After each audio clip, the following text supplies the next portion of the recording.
2041. Ya, di arah yang ditunjuk Thalia itu ada sebuah daratan, tetapi tidak ada kota maupun orang yang lewat sama sekali. Ayo, kita langsung mendekat ke sana. Damar menarik napas dalam-dalam, lalu melanjutkan, kita mendarat saja di sini, kemudian pergi ke tempat lain, lalu. Ketika sedang berbicara, pupil mata Damar tiba-tiba menyusut. Dia merasakan, di dalam tubuhnya seolah ada suatu kekuatan kembali padanya. Dia dapat merasakan kalau ini adalah kekuatan Stargate. Begitu mereka keluar dari lautan kabut, kekuatan Stargate mulai mengalir di dalam tubuh Damar. Dia dapat merasakan dengan jelas kembalinya kekuatan ini. Jantungnya pun berdetak dengan sangat kencang, tetapi raut wajahnya tidak menunjukkan ekspresi apapun. Titan mengemudikan kapal untuk mendekat ke daratan, dan tidak lama kemudian, mereka sudah berhenti di tepi daratan tersebut, setelah memarkir kapal dengan baik.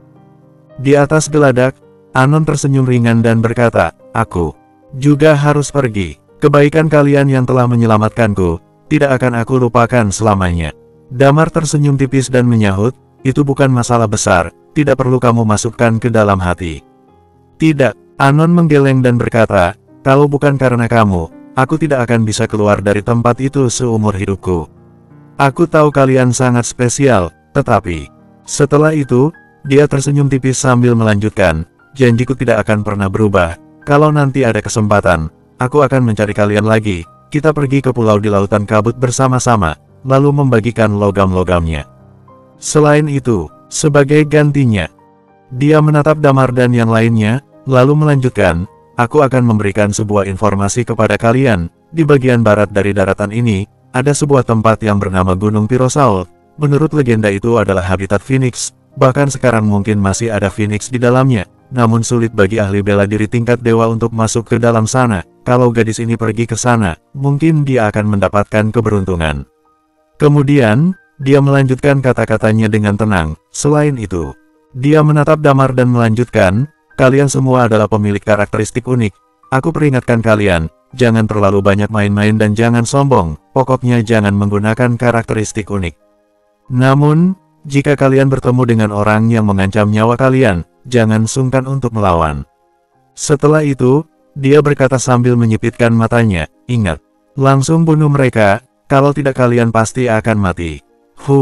Ekspresi wajah Damar berubah. Siapa orang yang kamu maksud ini? Di dunia luar ini, tampaknya jauh lebih kejam terhadap pemilik karakteristik unik dibandingkan dengan daratan Lord Shock. Hehehe, aku tidak berani mengatakannya. Kalau aku mengatakannya, mereka mungkin akan mencari keberadaanku. Anon melanjutkan sambil tersenyum tipis, siapa tahu di masa depan kita akan memiliki kesempatan untuk bertarung bersama. Setelah selesai berbicara, dia mengenakan tas di belakang punggungnya, kemudian kembali berkata, yang paling penting, kalau kalian benar-benar menemui kesulitan yang tidak dapat kalian selesaikan, kalian bisa datang ke pegunungan Lagiri dan cari seseorang bernama Sayori, kemudian sebut aku, dia mungkin bisa sedikit banyak membantu kalian. Tentu saja, itu kalau dia masih hidup. Damar mengangguk dan menyahut, oke. Pada saat ini, Anon menatap ke arah Anris dan berseru, pergilah. Anris tercengang. Di sebelahnya, Titan terdiam sebentar, kemudian bertanya, bukankah dia diajak untuk melahirkan anakku? Kalian tidak akan bisa memiliki anak. Anon melanjutkan sambil mengerutkan bibirnya, aku menyuruh dia ikut untuk membawakanku teh dan air. Titan masih ingin membantah, namun Damar memberi isyarat dengan tatapan matanya. Titan pun tidak banyak bicara lagi. Anon menarik napas dalam, dia kembali menangkupkan kedua telapak tangannya membentuk isyarat salam, lalu dia berlutut sambil berkata kepada Damar, sampai bertemu lagi, para penyelamatku. Setelah selesai bicara, dia bangkit berdiri, lalu perlahan-lahan berjalan keluar. Setelah dia sudah berjalan cukup jauh dan sudah benar-benar menghilang dari pandangan Damar, Thalia berkata, Anon ini pasti bukan orang biasa. Ya, dia bukan orang biasa. Damar menggeleng, lalu melanjutkan, tidak perlu pedulikan dia, aku dapat merasakan kekuatan Stargate, aku merasakan kekuatan itu kembali ke dalam tubuhku. Jadi, apa kamu bisa merasakan lokasi Stargate? Thalia juga ikut bertanya dengan gembira. Damar mengangguk dan menjawab, aku dapat merasakannya. Akan tetapi, sorot matanya kembali berubah menjadi aneh, kemudian dia mendongak menatap langit. Aku merasakan kekuatan Stargate, dia menuntunku. Untuk pergi ke langit, Damar bergumam dengan kening berkerut. Kata-kata Damar membuat semua orang tercengang. Thalia mengalihkan tatapannya ke atas langit, lalu berkata dengan alis yang sedikit berkerut, apa maksudnya? Bagaimana bisa ada di atas langit? Mungkinkah di langit ini ada beberapa daratan? Damar menggeleng dan menyahut, aku tidak tahu, pengetahuan kita tentang dunia ini tidak terlalu banyak. Ini adalah alam semesta yang tidak pernah mengalami The Big Bang. Awalnya kita mengira mereka adalah peradaban tingkat 3, tetapi sekarang tampaknya, mereka juga memiliki beberapa penemuan dari peradaban tingkat 4. Mereka memiliki Skywings, bahkan Damar menduga mungkin mereka memiliki perangkat kerangka luar. Jika barang-barang ini ingin disempurnakan, paling tidak membutuhkan teknologi peradaban tingkat 4 ke atas. Lilia merenung sejenak, kemudian berkata, daratan Lurtzok yang kita temui, memang merupakan peradaban tingkat 3, dan di antara peradaban tingkat 3, semuanya adalah tempat yang cukup terbelakang. Memang, walaupun di atas daratan Lurtzok ada mobil, ada beberapa senjata api, tetapi tidak memiliki kereta berkecepatan tinggi dan pesawat, mungkin karena perbedaan gravitasi, tidak ada penelitian tentang pesawat. Tetapi, karena pesawat, Damar dan yang lainnya dapat menemukan Skywings. Lilia melanjutkan, tapi, berdasarkan kata-kata tetua Hesperos, ini juga merupakan masalah miliaran tahun yang lalu. Selama miliaran tahun, bahkan tidak ada orang-orang dengan karakteristik keahlian. Namun, jika mengandalkan penemuan orang-orang ini, peradaban tidak mungkin tidak memiliki kemajuan sama sekali, akan tetapi daratan Lurtzok terisolasi dari dunia. Setelah itu, dia terdiam sejenak, kemudian melanjutkan, selain itu, masternya Darien itu, awalnya ketika aku menyembuhkannya, aku memiliki dugaan kuat bahwa dia adalah orang yang memiliki karakteristik keahlian.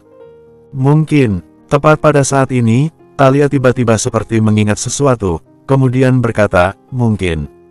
Ketika tabrakan antara dua alam semesta terjadi, alam semesta kita langsung hancur berkeping-keping akibat ledakan itu, lalu berkembang hingga menjadi alam semesta, dan terus meluap keluar. Walaupun dunia ini tidak sepenuhnya runtuh, tetapi sepertinya ada juga beberapa daratan yang mengapung di langit. Tapi tidak ada bintang, ucap Titan. Iman menyahut, mungkin karena tidak ada bintang.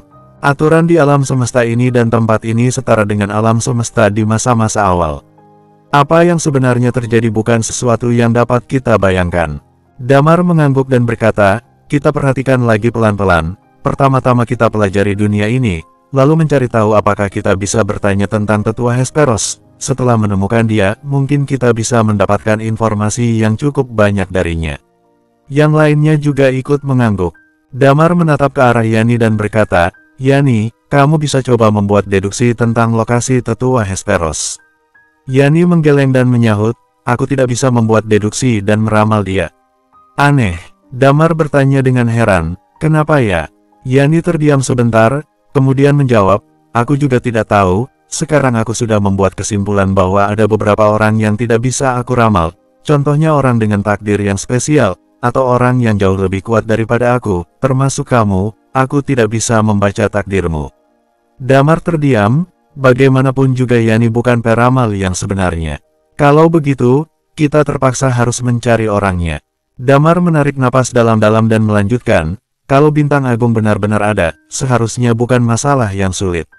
Ayo, pergi. 7 orang itu mengangguk, kemudian mereka memilih satu arah sesuka hati, menyusuri arah tersebut, menuju daratan yang ada di luar daerah ini, lalu bergerak dengan cepat. Bersambung, 2042. Belum lama setelah Damar dan yang lainnya pergi, di atas permukaan laut, sebuah kapal berukuran raksasa perlahan-lahan bergerak menuju pantai. Ada puluhan orang di kapal itu, orang yang memimpin itu memakai sebuah topi, jubah panjang berwarna merah, dan sebilah pedang di pinggangnya. Melihat kapal di pinggir pantai itu, seulas senyum tipis muncul di wajahnya sambil berkata, apakah itu kapal orang daratan Lurtzok? Apakah ada orang yang baru saja keluar dari rute kuno ini? Bos, di sebelahnya, seorang pria yang bertelanjang dada, berambut kuning, dan kedua lengan yang sudah seperti ranting kering berbicara dengan seulas senyum di ujung bibirnya. Di rute kuno memang ada banyak harta karun. Bagaimana kalau kamu coba cari orang yang keluar dari rute kuno itu? Kita tangkap mereka, lalu kita jarah harta mereka. Seseorang kembali berbicara dengan senyum licik. Uhuk, pria dengan kedua tangan yang mirip ranting kering terbatuk dan berkata, Lupakan saja, setiap orang yang keluar dari rute kuno adalah orang aneh. Mereka selalu menyebabkan masalah, entah apa yang akan terjadi setelah mereka keluar kali ini. Sang pemimpin yang berjanggut, memakai topi, dan mengenakan jubah panjang merah justru tidak mengatakan apa-apa, tatapannya terus tertuju ke depan. Tidak lama kemudian, tanah di permukaan laut tiba-tiba bergetar. Kemudian di suatu tempat seperti ada pintu yang dibuka, yang di dalamnya ada seorang pria bertelanjang dada berjalan keluar. Usianya tampaknya sudah sangat tua dan hanya memiliki sedikit rambut yang tersisa, tetapi dia memiliki janggut putih yang lebat, dan otot-otot di seluruh tubuhnya tampak seperti granat. Satu-satunya masalah adalah dia kelihatan sangat pendek, tingginya kira-kira hanya mencapai 110 cm. Dia terlihat aneh karena memiliki tubuh berotot dengan postur seperti itu.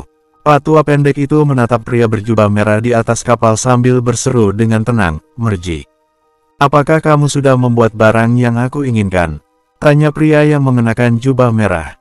"Ya, barangnya sudah jadi. Turunlah dari kapal, aku harap kamu juga sudah menyiapkan barang yang kami inginkan," sahut Pak tua pendek itu. Merji terkekeh, lalu membalas dengan santai, "Tentu saja, aku sudah mempersiapkannya dengan baik. Namun, siapa orang-orang di kapal itu? Apakah kamu sudah pernah bertemu dengan mereka? Apakah mereka hebat?" Pak tua itu menjelaskan sambil melirik Merji. Di tengah lautan kabut, ada beberapa makhluk tabu yang sudah mulai keluar. "Anak muda, kedepannya kamu harus lebih hati-hati." "Makhluk tabu?" Merji tercengang, kemudian berkata sambil setengah tersenyum, "Kalau begitu, kedepannya akan ada sesuatu yang menarik." Dia dan Pak tua itu berjalan turun ke sebuah gua. Setelah mereka masuk ke dalam gua, gua itu menutup dengan sendirinya, lalu tertutup rapat. Hasilnya cukup bagus, sama sekali tidak terlihat ada masalah dari luar. Tentu saja Damar tidak mengetahui semua ini. Kelompoknya sudah berjalan cukup lama di arah yang mereka pilih, barulah mereka menemukan jalan raya. Setelah menemukan jalan raya, Damar termenung sejenak, kemudian berkata, "Bagaimana kalau kita menunggu mobil?" Kemudian ikut naik mobil itu ke kota, lalu kembali menyelidiki masalah ini pelan-pelan. Yang lainnya juga mengangguk. "Sialan." Titan mengelap keringat di dahinya, lalu berkata, "Perasaan sedari tadi kita tidak melakukan aktivitas berat, tapi keringatku mengucur deras. Kenapa di sini bisa sepanas ini?" Damar merenung sejenak, kemudian berkata, "Panas ini sepertinya datang dari bawah tanah, mungkin ini adalah keunikan dari tempat ini." Damar tertawa, dia justru merasa tidak masalah dengan semua ini. Tubuhnya memiliki karakteristik es dan karakteristik magma, namun jika karakteristik es digunakan di lingkungan yang seperti ini, pengaruhnya akan sangat kecil. Tentu saja bukan masalah besar baginya untuk menghilangkan hawa panas, jadi dia menyelimuti mereka dengan karakteristik es miliknya. Pada saat ini, Titan berseru dengan nyaman dan lega, dingin. Mereka menunggu sebentar, lalu terdengar suara mobil di kejauhan, dan tidak lama kemudian, Damar melihat sebuah truk besar yang melaju perlahan dari kejauhan. Damar tercengang begitu melihat truk ini. Ukuran truk ini terlalu besar. Di belakang truk ada satu kontainer besar yang menyambung dengan truk. Damar mengangkat tangannya, hendak menghentikan truk gandeng itu. Akan tetapi, yang membuat dia heran adalah, truk itu tidak hanya tidak berhenti, tetapi justru meningkatkan kecepatannya. Lalu melesat melewati Damar dan yang lainnya begitu saja. Begitu truk itu melewati Damar dan yang lainnya, Damar melihat ada beberapa orang yang duduk di kursi depan mobil. Orang-orang ini memegang pistol di tangan mereka. Ketika melihat Damar dan teman-temannya, ekspresi mengancam terlihat di mata mereka. "Apa yang terjadi?" tanya Thalia dengan heran. Damar menggeleng dan menyahut, "Aku tidak tahu." Mereka pun terus menunggu. Namun setiap kali mereka menghentikan mobil, semuanya bereaksi sama. Bahkan ada satu kali di mana beberapa orang sedang berdiri di dalam mobil baik sambil memegang pistol maupun senjata, atau menatap mereka dengan waspada atau menunjukkan raut wajah mengancam kepada mereka. Tidak ada mobil yang mau berhenti, semuanya langsung memilih terus melaju. Setelah beberapa saat, Damar berdeham dan berkata, "Sepertinya kita dianggap perampok. Hukum di tempat ini mungkin tidak begitu sempurna. Mungkin ada beberapa perampok di jalur ini." Damar menghela napas panjang, lalu melanjutkan, "Sulit untuk menghentikan mobil, kecuali kita memaksa mereka untuk berhenti. Sudahlah, lupakan, kita berjalan mengikuti sepanjang jalur ini saja, mungkin nanti bisa ketemu." Yang lainnya ikut mengangguk. Jadi, Mereka bertujuh terus berjalan mengikuti jalur tersebut, dan tanpa sadar, mereka sudah berjalan selama 1 atau 2 jam. Kecepatan langkah mereka cukup stabil, di sekitar mereka mirip dengan bagian utara di bumi, sedikit terisolasi. Damar tidak mengerti, tempat ini jelas-jelas dekat dengan laut, secara logika seharusnya tidak akan kekurangan tanaman. Akan tetapi, dunia ini adalah tempat yang selalu berkebalikan dengan hukum alam, atau dapat dikatakan, hukum alam di dunia Damar dan yang lainnya tidak sama persis dengan hukum alam di dunia ini. Setelah mereka berjalan selama beberapa saat, tin, tepat pada saat ini, suara klakson terdengar. Damar dan yang lainnya otomatis mencondongkan tubuh mereka ke samping untuk menghindari mobil yang lewat. Mereka sudah terbiasa, kemungkinan besar di tempat ini tidak ada mobil yang mau berhenti. Namun, tepat pada saat ini, mobil ini justru perlahan-lahan berhenti di depan mereka. Damar pun menoleh, kendaraan ini terlihat seperti sebuah truk, namun tidak terlalu besar, bagian belakang truk ditutupi dengan sebuah kain hitam besar. Damar mengerutkan alis, dia merasa, ada beberapa orang di bagian depan mobil. Saat ini, pintu mobil terbuka dan beberapa orang berjalan keluar dari dalamnya. Salah satunya menyalakan rokok dengan mengenakan baju seragam berwarna kuning dan membawa golok di belakangnya. Dia turun dari truk sambil menghisap rokoknya, kemudian dia mengerutkan keningnya sambil menatap Damar dan lainnya, lalu bertanya, "Kalian orang biasa?"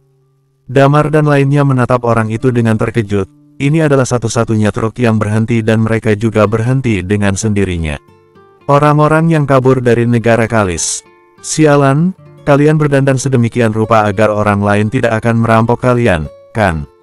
Damar tidak tahu apa yang dia bicarakan.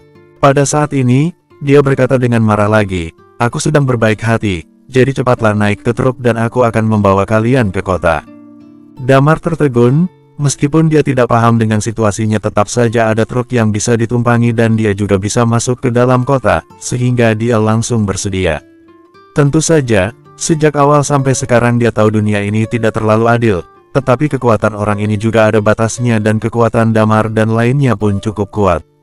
Damar bergegas mengangguk dan berkata, terima kasih. Buka kontainer, ujar seseorang yang membawa golok itu. Kalian ikuti aku, ujar orang lainnya yang menghampiri Damar dan lainnya. Bersambung, 2043. Damar mengangguk, 6 orang yang lainnya mengikutinya jalan ke belakang dan orang itu menjelaskannya dengan sabar. Jangan tersinggung ya, bos kami memang emosinya seperti itu, tetapi hatinya sangat baik. Baru-baru ini, peperangan telah menyebar ke seluruh perbatasan dan kami semua sebelumnya juga seorang pengungsi, kemudian bos kami menawarkan kami perlindungan. Perkataannya menyakitkan tetapi hatinya sangat baik. Kemudian Damar tersenyum tipis. Dia juga tidak khawatir, bagaimanapun dia berencana untuk memahami aturan di dunia ini secara perlahan dan menanyakan informasi tentang Hesperos. Tepat pada saat ini, orang itu menarik pintu kontainer.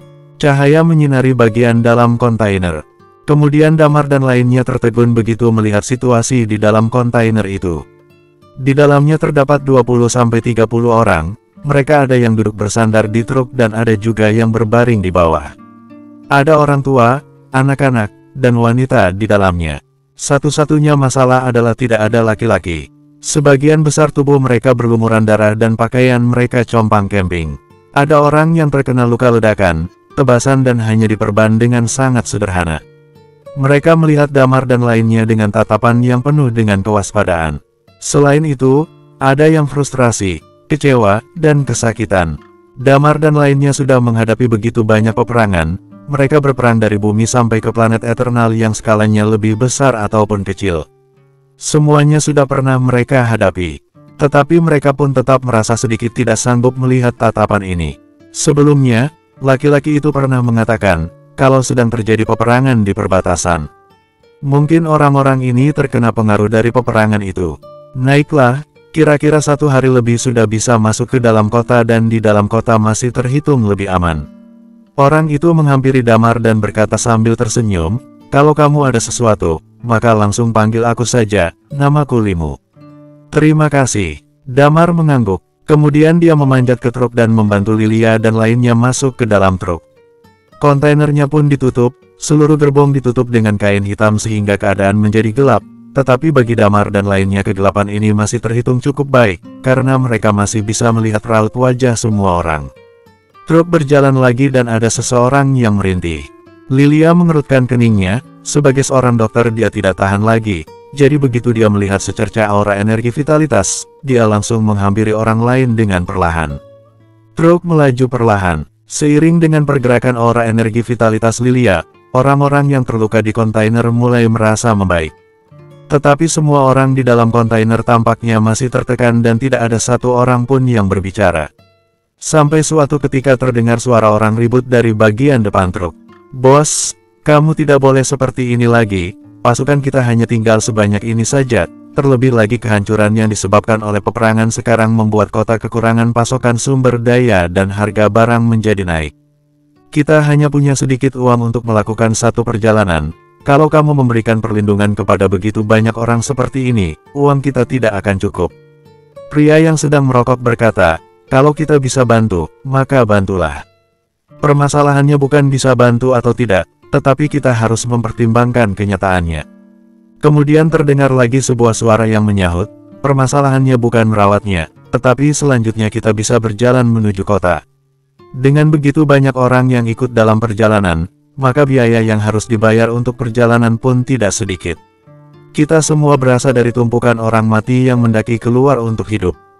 Terdengar lagi suara dari pria yang merokok itu, "Kalian mulanya juga aku tarik keluar dari kematian dan kita semua pun tahu penderitaan perang, maka dari itu berikanlah kesempatan untuk orang lain hidup." Damar tercengang. Begitu mendengar perkataan ini, Damar langsung menatap orang yang berada di sampingnya. Pria ini ternyata adalah orang baik. Dalam peperangan muncul banyak pengungsi, juga muncul beberapa penjahat. Setelah aku kembali kali ini, mungkin akan bagus kalau aku mampu mencapai Undying Flame dan membangkitkan karakteristik, ujar pria yang merokok itu lagi. Kalau kamu bisa mencapai Undying Flame, maka kamu pasti ditangkap oleh tentara, ujar seseorang lagi. Bahkan orang yang setengah jalan menuju Undying Flame sudah mulai ditangkap oleh tentara. Peperangan sekarang semakin besar, kamu benar-benar tidak akan bisa bertahan. Sedikit demi sedikit pasti bisa. Suara itu terdengar sedikit pasrah. Jangan coba-coba menasihatiku. Aku tidak butuh saran darimu, sekarang aku yang akan mengurus mereka. Begitu mendengar perkataan ini, orang itu juga tidak banyak berbicara lagi. Damar kembali tercengang. Pada saat peperangan, orang biasalah yang selalu menderita. Damar hanyalah seorang pendatang di dunia ini, jadi dia tidak bisa ikut campur terlalu banyak. Truk itu pun melaju selama beberapa waktu. Tiba-tiba, truk perlahan-lahan berhenti. Raut wajah Lilia berubah dan dia berkata, "Ada masalah apa?" "Sepertinya ada orang yang menghadang." "Ya." Damar membuka karakteristik jiwa, seluruh pemandangan di luar tergambar dengan jelas di otaknya. Ada beberapa penghalang yang dirancang di jalan. Dan ada beberapa orang di samping penghalang jalan tersebut. Orang-orang ini memakai pakaian yang terlihat biasa dan ada seseorang yang sedang duduk di bawah payung. Yang membuat Damar terkejut adalah pria ini ternyata adalah seorang ahli bela diri tingkat Undying Flame. Juga ada beberapa ahli bela diri Peak Undying Flame di sekitarnya. Kekuatan pria ini juga cukup lumayan. Dia berbaring di sana dengan santai. Dan di sini, pria yang merokok itu melompat dari atas, kemudian mengeluarkan sebatang rokok dan memanggil, "Kak Fris." "Hei!" Orang yang sedang duduk itu melirik sekilas ke arah truk, kemudian mengalihkan pandangannya ke tempat lain. "Murphin, jangan berusaha terlalu dekat dengan istrinya." Pada saat ini ada seorang ahli bela diri Undying Flame yang menghadang jalannya dan berkata, "Kak Fris, itu bukan urusanmu, juga bukan urusan orang yang kamu sebut. Seperti aturan lama, berikan uangmu untuk melewati jalan ini, satu orang sebesar 300 koin api." Murphin adalah orang yang menawarkan perlindungan pada Damar dan lainnya. Raut wajah orang yang dipanggil dengan panggilan Limo berubah dan dia pun berkata, "Bukankah sebelumnya satu orang 100 koin api? Mengapa sekarang menjadi 300 koin api?" Hei, sekarang sedang terjadi peperangan antara negara Blaze dan negara Kalis, yang menyebabkan harga barang menjadi naik. Semua orang tidak bisa bertahan hidup, ujar orang itu dengan nada mengejek. "Jangan bicara orang kosong, bayarlah. Kalau tidak kamu akan mati di sini." "Tetapi, kalian menaikkan harga terlalu tinggi, ini terlalu berlebihan," ujar Limu. Begitu mendengar perkataan ini, raut wajah Murphin tiba-tiba berubah. Benar saja, Begitu orang itu mendengar perkataan Limo, muncul sebuah senyum mengejek dari wajahnya. Kemudian dia berjalan selangkah demi selangkah dan berkata pada Limo, "Berlebihan. Kamu bilang berlebihan, kan? Kalau begitu biar aku memperlihatkan kepadamu apa yang disebut dengan berlebihan yang sesungguhnya." Setelah bicara begitu, dia berjalan menghampiri Limo. Murfin segera berkata, "Jangan, jangan, jangan. Ini pertama kalinya Limo berjalan di jalur ini, jadi dia tidak memahami aturannya. Maafkanlah dia, dan hargailah aku sedikit." Meskipun dia berkata demikian, Murfin tetap berlutut. Dia hanyalah seseorang dengan kekuatan Unding Flame yang masih setengah jalan dan tidak sebanding dengan lawannya. Orang itu mencibir, kemudian berjongkok dan menamparkan wajah Murfin beberapa kali, kemudian berkata, "Kalau kamu ingin mendapatkan uang untuk bertahan hidup, maka patuhilah aturannya. Tempat ini dan Kak Freeze adalah aturan di sini." Seusai berbicara, dia menendang kaki Murfin. Limo menggertakkan giginya, tetapi dia juga tidak berani mengatakan apapun. Murfin bergegas merangkak dan berkata, "Kak Willy, apa yang kamu katakan benar. 300 koin api, kan? Akan aku berikan, jumlah orangku ada 6 orang. 6 orang. Orang yang dipanggil Kak Willy itu tersenyum tipis dan berkata, "Bukalah kontainer trukmu dan apa yang dibawa trukmu itu." Bersambung, 2044. "Ini adalah barang-barang kakek Pri," ujar Murfin dengan cepat. "Aku menyuruhmu untuk membukanya," ujar Kak Willy dengan nada dingin. Raut wajah Murfin berubah dan dia pun berkata, "Ini benar-benar barang kakek Pri. Aku sudah mengatakan, di tempat ini roh api tidak bisa berbuat apa-apa dan apa peduliku dengan kakek Pri sialan itu." Kak Willy berteriak pada bawahannya dan berkata, "Pergi dan buka kontainernya." Bawahannya itu berjalan menghampiri, kemudian langsung membuka kontainer itu. Raut wajah Murfin dan lainnya seketika berubah. "Wah," orang yang membuka kontainer itu berkata dengan terkejut, "Sialan, banyak sekali orang di sini. Kak Freeze, ada wanita cantik." Di dalam kontainer, Damar dan yang lainnya mengerutkan kening. Begitu mendengar ada wanita cantik, sebuah senyuman langsung muncul di wajah orang yang duduk di sana. Kemudian dia berdiri dan berjalan menuju tempat kontainer itu dan melihat isinya.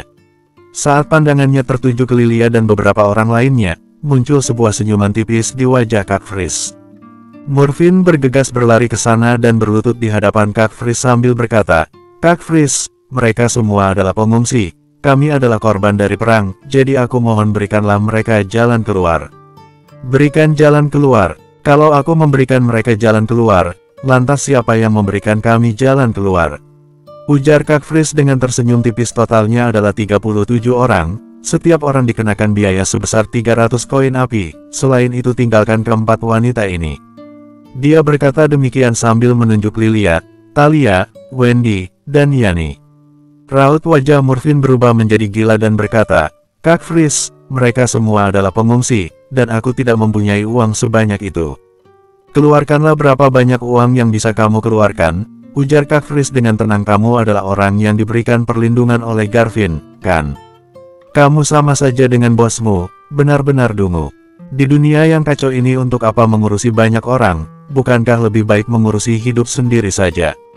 Tetapi, Murfin masih ingin mengatakan sesuatu. "Kalau kamu tidak bisa bayar uangnya, maka mudah sekali. Kamu bisa bayar berapa orang maka bayarlah dan sisanya akan kami bunuh. Coba kamu pikirkan sendiri," ujar Kak Freeze sambil tertawa. Begitu mendengar hal ini, raut wajah Murfin berubah menjadi muram. Tatapan dingin melintas di mata Damar. "Semuanya, cepat turun," teriak salah seorang dengan keras. Damar mengerutkan alisnya sambil berkata, "Ada beberapa orang yang terluka dan tidak bisa turun. Sisanya langsung bunuh saja," seseorang berteriak marah. Kak Freeze melihat ke arah Murfin, lalu bertanya, "Berapa banyak uang yang bisa kamu berikan? Cepatlah, aku tidak ingin membuang waktu." Dia menunjuk ke arah Talia dan yang lainnya sambil berkata, "Kalau kalian semua tidak ingin mati, cepat turun." Raut wajah Murfin berubah, dia tiba-tiba menghadang di depan pintu truk, lalu melihat Kak Freeze dan berkata, "Kak Freeze, mereka hanyalah pengungsi, kumohon padamu agar melepaskan mereka. Masalah uang akan aku usahakan, aku akan membayarnya. Minggirlah." Kak Freeze menatap Murfin, lalu berkata dengan nada dingin, "Jika kamu tetap berdiri di sini, maka aku akan mengantarkanmu untuk bertemu dengan kakakmu." Setelah itu, dia menjilat bibirnya sambil berkata, "Hebat juga kamu, diam-diam menyimpan 4 gadis cantik, kamu berencana untuk menikmatinya sendiri, kan?" Murphin menggertakkan giginya, lalu berkata, "Aku tidak akan menyerah. Aku menampung mereka, maka aku akan bertanggung jawab, kecuali kalau kamu melangkahi mayatku." "Jadi, kamu ingin mati ya?" Pupil mata Kak Freeze bergerak. Di sampingnya, seorang ahli bela diri dengan level Undying Flame yang tidak bersuara, tiba-tiba menangkap Murphin dan menyalakan kobaran api.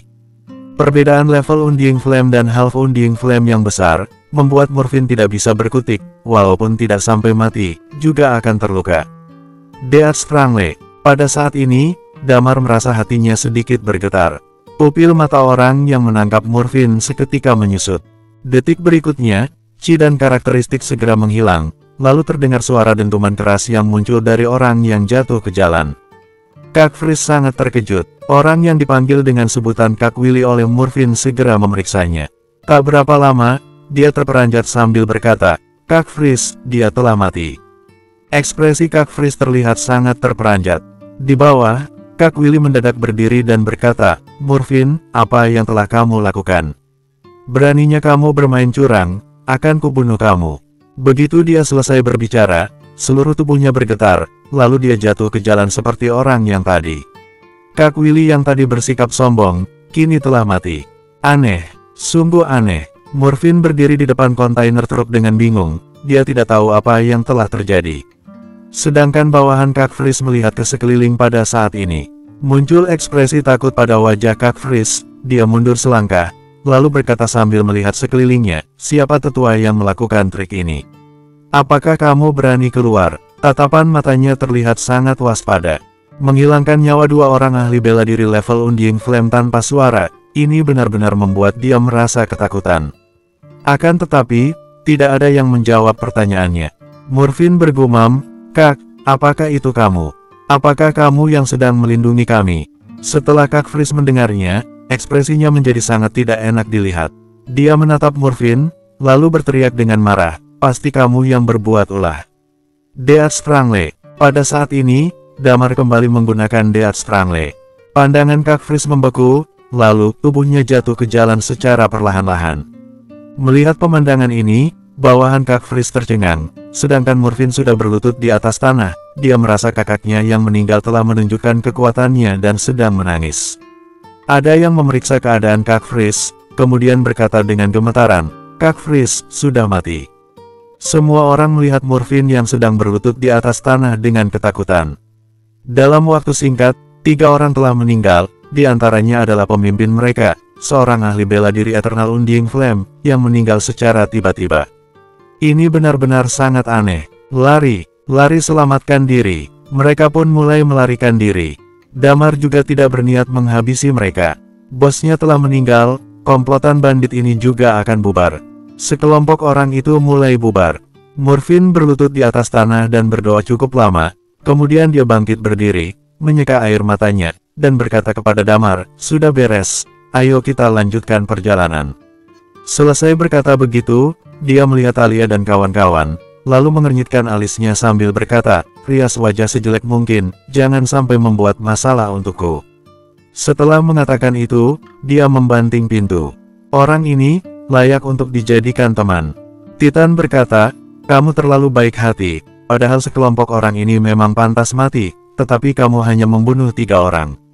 Namun, tidak apa-apa, aku sudah memberikan kutukan kepada mereka, semuanya harus mati." Damar hanya terdiam. Dia tidak suka membunuh, tetapi Titan berbeda. Titan adalah orang gila, banyak orang dari Eternal Planet mati di tangannya. Jika dia yang turun tangan, orang-orang akan dia bunuh dengan kejam.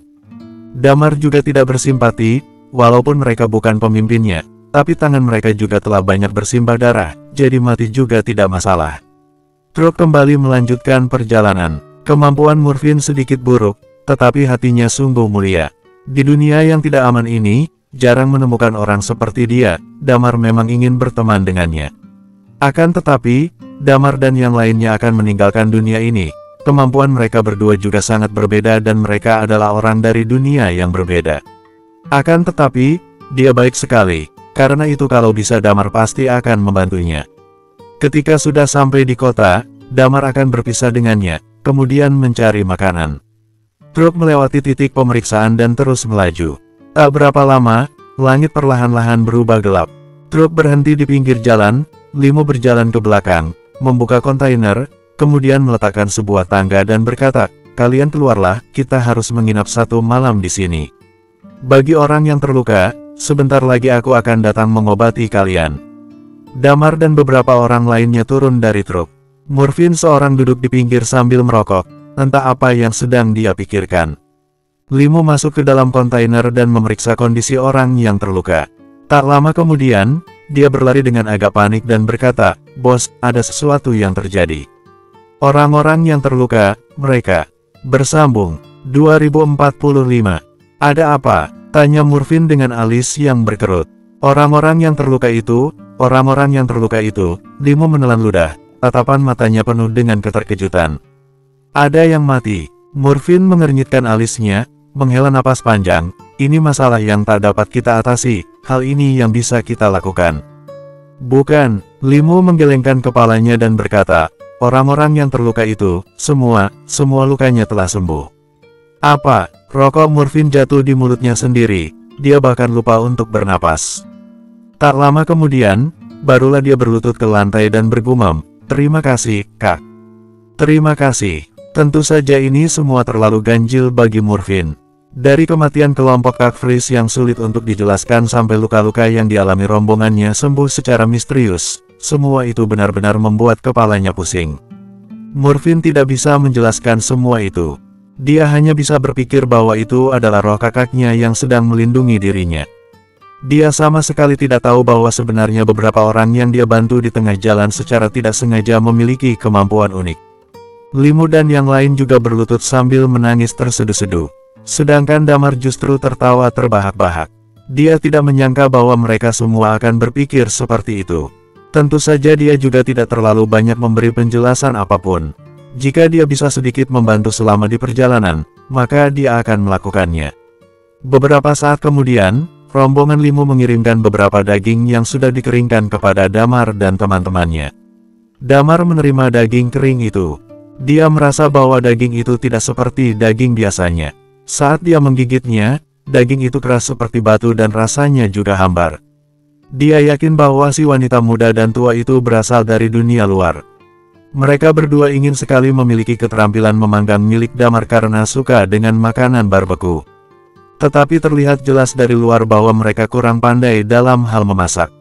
Damar sudah lama mempertimbangkan hal itu. Sebenarnya, dia juga sedang memikirkan apakah dirinya ingin meminta Lilia untuk mengajarkan Murfin atau tidak. Meskipun Damar tidak tahu apa pekerjaan dari Murfin, tetapi dia mungkin bisa sedikit menebaknya. Murfin kemungkinan melakukan hal seperti mengangkut sumber daya dan lainnya. Namun dia hanya bisa menyimpan sedikit hasil keuntungan mereka dari mengangkut barang. Itu karena hampir sebagian besar dari uangnya kan dijarah oleh para bandit di sepanjang jalan. Jika Damar bisa membantu dia membuka sebuah restoran, maka para pengungsi ini juga nantinya memiliki tempat untuk menetap. Selain itu, mereka juga akan merasa cukup aman. Namun tentu saja Damar juga tidak terburu-buru. Dia melihat ke arah Murfin yang terlihat lesu. Orang itu sedang duduk di atas sebuah batu di tepi jalan sembari merokok. Murfin sepertinya merupakan seorang perokok berat. Bahkan saat Damar melihat Murfin di bawah mobil, dia menemukan bahwa bibir orang itu tidak pernah berhenti mengisap rokok. Setelah Damar berpikir sejenak, dia akhirnya berjalan menghampiri Murfin. Murfin mengernyitkan dahinya saat melihat Damar menghampiri dirinya. "Ada apa? Alasan utamaku ke sini adalah untuk mengucapkan terima kasih karena telah menyelamatkan kami," seru Damar dengan cepat. "Selain itu, aku juga ingin bertanya sesuatu kepada kamu." "Cepat tanyakan," omel Murfin. Damar berdeham-deham lalu bertanya, "Aku ingin sekali bertanya kepada kamu tentang sesuatu. Apakah kamu pernah mendengar tentang Bintang Agung?" Murfin berhenti mengisap rokok di mulutnya setelah mendengar pertanyaan Damar. Dia menyipitkan matanya, lalu melihat ke arah pria itu. "Bintang Agung, apakah kamu ingin mencoba keberuntunganmu di Bintang Agung, atau kamu memiliki teman atau kerabat yang sedang bertapa di sana?" Kedua matanya langsung tampak berseri-seri setelah mendengar ucapan Murfin. Orang itu tahu tentang apa yang sedang dia tanyakan. Namun ketika Damar ingin bertanya lebih lanjut mengenai hal itu, suara Murfin tiba-tiba meningkat menjadi 1 oktav. Apapun situasinya, aku tidak peduli. Kamu hanya cari mati jika kamu pergi ke sana. Bintang Agung hanya menerima anak di bawah usia 10 tahun, ucapnya. Lalu dia lanjut berkata, jika seseorang masuk ke Bintang Agung, maka mereka akan memutuskan semua ikatan di dunia ini. Bahkan mungkin kerabatmu tidak akan mengenali dirimu sekarang. Selain itu, umurmu juga sudah jauh lebih dari 10 tahun. Kemudian dia tersenyum mengejek setelah mengatakan hal itu. Bahkan kamu bukan seorang ahli teknik bela diri. Apakah kamu pikir Bintang Agung akan menerima orang seperti kamu? Tidak diragukan lagi bahwa Bintang Agung memang ada. Lalu ada kemungkinan bahwa sekte itu berada di negara Blaze. Damar mengeritkan giginya. Kemudian dia menunjukkan ekspresi sedih di wajahnya. Sebenarnya, keluarga kami tercerai-berai pada perang kali ini. Sehingga, di keluarga kami hanya tersisa beberapa orang saja. Saudaraku juga dibawa oleh Bintang Agung ke dalam sekte. Kami juga tidak ingin meminta dia untuk bisa menampung kami. Tapi kami hanya berharap dia bisa mencarikan sebuah tempat bernaung untuk kami, lanjutnya. Ekspresi mengejek terpancar dari sorot mata Murfin setelah mendengar penjelasan Damar. Aduh, apakah kamu tahu seperti apa Bintang Agung ini? Jika kamu ingin pergi, ya sudah pergi saja.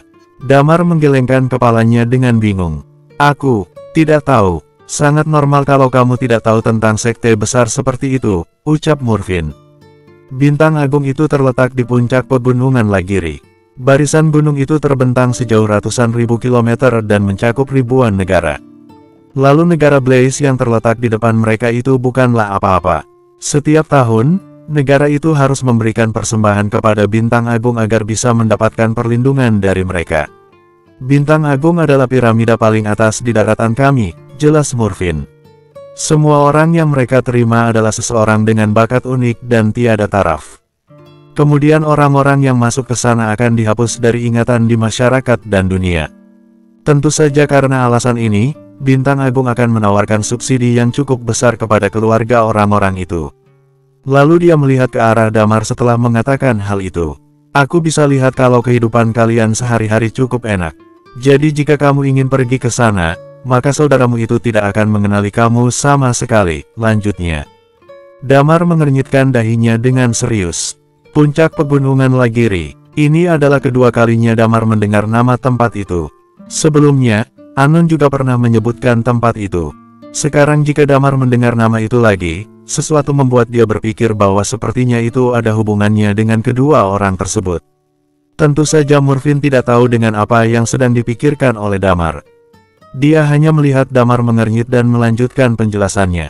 Katakanlah kalian tetap pergi mengikuti jalan menuju negara Blaze dan menghindari semua binatang buas yang liar. Bahkan jika kalian bisa tiba di pegunungan Lagiri, tempat itu dipenuhi dengan banyak sekali kekuatan yang di luar kemampuan ahli bela diri biasa. Jangankan orang biasa seperti kalian, aku yang berada di tingkat Half Undying Flame saja tidak berani ke sana. Jika aku masuk satu langkah ke dalam sana, itu sudah cukup untuk membunuhku. Lalu Murfin menghela napasnya. Kemudian dia lanjut berkata, jadi jangan terlalu memikirkan hal itu. Bertahan hidup di dunia fana ini saja sudah merupakan hal yang sangat sulit. Lebih baik kalian pergi ke kota Fahis bersama dengan aku. Kalian akan aman dan tidak kekurangan apapun setibanya di sana. Aku akan memberikan tempat tinggal untuk kalian, dan para istri kalian juga akan tinggal di dalam rumah itu. Kalian bertiga tidak akan cacat, jadi masih bisa mencari nafkah untuk istri kalian. Damar menghembuskan napas lega setelah mendengar semua itu. Dia memang berpikir bahwa kekuatan dari Bintang Agung ini pasti sangat kuat. Namun dia tidak menyangka bahwa ternyata Bintang Agung benar-benar berdiri di paling puncak dunia ini. Bersambung 2046. Jika Bintang Agung masih ada sampai sekarang, itu artinya Bintang Agung telah diturunkan ke generasi demi generasi selama miliaran tahun. Perkembangan di seluruh dunia ini sepertinya jauh lebih stabil dibandingkan dengan bumi. Terima kasih, ucap Damar kepada Murfin. Ternyata Damar belum menerima tawaran tersebut, sehingga Murfin juga tidak terlalu banyak berbicara. Murfin memiliki hati yang baik. Jika dia melihat seseorang sedang mengalami kesulitan maka dia akan membantu orang itu dengan sukarela. Namun dia juga bukan orang suci. Dia sudah cukup baik membawa Damar dan rombongannya ke kota. Jika seseorang ingin bunuh diri, maka dia juga enggan menghentikan orang itu. Percakapan antara Damar dan Murphin itu tentu saja didengar oleh Thalia dan yang lain. Saat ini, ekspresi bahagia tercetak di wajah beberapa orang itu. Setelah mereka tiba di daratan ini, sepertinya semua hal berjalan dengan baik. Sekelompok orang itu sedang duduk melingkar bersama-sama. Kemudian mereka langsung mulai berkomunikasi dengan menggunakan bahasa bumi. Sepertinya status dari bintang agung ini sangat tinggi, ucap Damar. Jika kita bisa menemukan tetua Hesperos dan mendapatkan perlindungan dari dia, mungkin kita bisa selamat dari banyak masalah. Tapi masalahnya adalah miliaran tahun sudah berlalu. Seru Titan. Dulu aku bersama dengan Patua Hesperos itu selama 20 tahun, dan dia adalah orang yang sulit untuk ditebak. Dia selalu mencari cara untuk kembali ke reruntuhan itu, tetapi aku juga tidak tahu apa tujuannya. Jika dia kembali ke tempat itu sekarang, apakah bintang agung masih mengenali Patua itu? Lagi pula sudah sangat lama sejak dia pergi ke sana. Siapa yang tahu? Timpal Lilia. Tapi karena dia sudah kembali, dia pasti akan pergi mencari sektenya sendiri. Dia juga pernah bilang bahwa kita bisa pergi ke bintang agung untuk mencari dia jika kita datang ke dunia ini. Kita coba saja dulu untuk pergi ke sana. Wendy tiba-tiba membuka mulutnya dan berkata, kalian mendiskusikan hal ini, tetapi kalian melewatkan informasi yang penting. Hah, informasi apa? Tanya Damar. Murphin pernah menyebutkan satu hal dari mulutnya sendiri. Itu adalah negara Blaze yang mendapatkan perlindungan dari bintang agung. Tapi apakah kamu pernah berpikir mengapa justru sekarang ada perang di negara Blaze? Padahal bintang agung adalah sekte paling terbaik di daratan ini, balas Wendy. Ekspresi di wajah Damar sedikit berubah. Jika memang bintang agung dari dulu seperti itu, lalu mengapa justru terjadi perang di negara Blaze yang dilindungi oleh mereka? Selain itu jika dilihat dari keadaannya, seharusnya negara Blaze yang diserbu oleh orang lain. Ada dua kemungkinan mengapa hal ini bisa terjadi. Kemungkinan pertama yaitu ada sebuah kekuatan setara dengan bintang agung yang sedang melindungi negara Kalis. Lalu perang antara negara Blaze dan negara Kalis sebenarnya adalah perang antara dua kekuatan besar di belakang mereka. Selain itu, tentu saja masih ada kemungkinan kedua. Itu adalah, muncul beberapa masalah internal di bintang agung. Bahkan di titik ini, semua hal yang terjadi di dalam bintang agung mungkin ada hubungannya dengan Hesperos. Setelah Damar memikirkan semua itu, secara otomatis muncul rasa penasaran di dalam hatinya. Dia sangat ingin tahu tentang bintang agung serta pegunungan Lagiri. Tentu saja dia belum bisa melihat hal itu. Dia masih belum menemukan cara untuk mengetahui hal tersebut secara spesifik. Sekarang dia akan pergi ke kota bernama Fahis terlebih dahulu. Kemudian pergi menanyakan beberapa informasi mengenai hal tersebut. Setelah semua persiapannya sudah selesai, dia akan memulai perjalanannya. Iman mulai membuka mulutnya setelah mereka semua selesai membuat rencana. Si Murphin ini ternyata adalah orang yang baik. Makanan di dunia ini rasanya mirip seperti sampah. Kalian bisa mengajarkan dia cara memanggang daging, agar di masa depan nanti dia bisa membuka sebuah restoran barbeque di dalam kota. Damar mengangguk setuju dan berkata, itu adalah pilihan yang bagus. Sebuah restoran barbeque sudah cukup untuk membuat Murphin mengumpulkan banyak uang dalam waktu yang singkat. Seseorang yang suka terlihat kesal ketika berbicara, ternyata adalah orang yang sangat baik hati. Orang yang baik sudah pasti harus mendapatkan kebaikan juga. Sebagian besar orang di dunia ini tidak seperti Murphin, jadi Damar merasa harus membalas kebaikannya. Thalia pun juga mengangguk setuju. Aku yang akan melakukannya. Segera setelah itu, beberapa orang di antara mereka saling bekerja membantu sesama. Mereka membuat sebuah meja kompor dan meletakkan batu lempeng datar di atasnya. Kemudian mereka menyalakan api di bawah meja kompor untuk memanaskan batu tadi. Limu merasa sangat penasaran saat melihat gerakan mereka. Lalu dia berjalan mendekat dan bertanya, apa yang sedang kalian lakukan? Memanggang daging, balas Damar sambil tersenyum. Memanggang daging, Limu menatap ke arah Damar dengan bingung. Namun Damar tidak membalas apapun. Dia hanya mengiris daging keras tadi menjadi beberapa bagian. Setelah itu, Lilia mengeluarkan beberapa bumbu dan mulai memanggang daging tersebut. Daging yang awalnya kering itu langsung mengeluarkan minyak dengan cepat. Lalu setelah ditambah dengan beberapa bumbu milik Lilia, aroma daging itu mulai menyebar ke segala arah. Limu menelan ludahnya saat melihat daging itu. Tidak lama setelah itu, Damar memberikan sepotong daging yang sudah matang kepada Limu. Cobalah. Limu mengangguk, lalu dia mengambil potongan daging itu dan memasukkannya ke dalam mulut. Beberapa saat kemudian, sorot mata Limu memancarkan ekspresi terkagum-kagum. Daging kering tadi ternyata bisa selesat ini setelah melewati proses memanggang yang sangat mudah. Segera setelah itu, Damar dan teman-temannya mulai dikelilingi oleh banyak orang. Damar juga membuat sebuah kompor lagi dan mulai memanggang daging kering tadi untuk semua orang. Murfin pun menemukan peluang bisnis dengan cepat setelah melihat semua itu. Hai anak muda, bisakah kamu mengajarkan metode memanggang daging ini? Ketika nanti kita pergi ke kota dan aku membuka sebuah restoran, aku akan memberikan 80% dari pendapatan restoran kepada kamu. Damar tersenyum dan membalas, tidak usah memberikan aku apapun. Metode ini sangat mudah untuk dilakukan. Hal yang paling penting dalam memanggang daging adalah beberapa bumbu ini. Damar memanggang daging sembari menjelaskan kepada Murfin beberapa hal. Dia mengajarkan hal seperti apa saja beberapa bumbu yang dia gunakan, atau bagaimana cara membuat penyedap rasa dan yang lainnya. Di sisi lain, Murfin bergegas mencari sebuah buku kecil dan mulai mencatat semuanya. Waktu dengan cepat berlalu, dan hari pun tanpa terasa juga telah berganti. Memanggang daging sama sekali bukan hal yang merepotkan. Dalam satu hari, Murfin sudah mempelajari berbagai macam hal. Di sepanjang perjalanan, mereka juga menemukan beberapa masalah. Namun Damar diam-diam menggunakan karakteristik jiwanya untuk menyelesaikan masalah tersebut. Dengan cara ini, mereka bisa tiba di kota Faiz tanpa hambatan apapun di sepanjang jalan. Di depan sana adalah tembok kota Fah.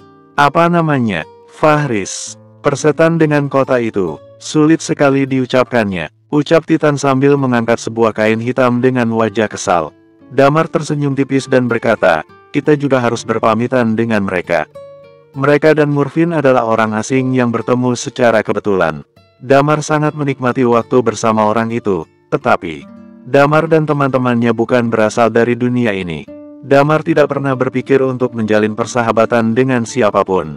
Setelah bersahabat, perasaan itu akan semakin dalam dan akan ada banyak belenggu.